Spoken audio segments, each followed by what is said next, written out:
بلاطو ديال عشيشات الكنافه شاركتهم معكم في ستوري، وبزاف اللي سولوني على الطريقه.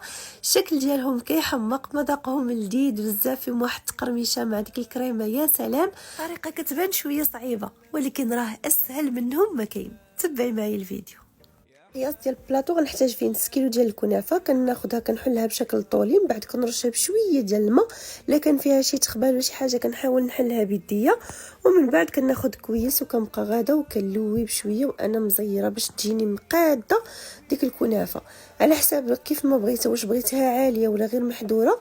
كنبقى غاده وكنلوي حتى كنحصل على القياس اللي بغيت، كنقطعها شويه كنسوديها بشويه الماء، كنديرها في بلاطو نوضعها في المجمد تقريبا واحد الساعه.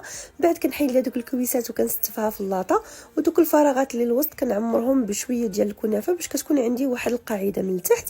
كناخذ هنايا الزبده كندوبها ونخلطها مع الزيت وكنرش بها من الفوق ديك الكنافه كامله.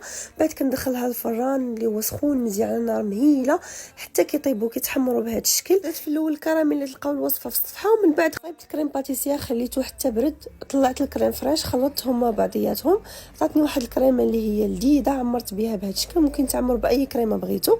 واحد الصف درت ليه غاناش ديال الشوكولات، وبالنسبه للتزيين صف درت فيه الميرتيل، واحد درت فيه النوغا، الكيوي ديال الشوكولات درت فيه غير واحد الحبيبات ديال الشوكولات. كيجي هذا شكلهم بالصحه والراحه.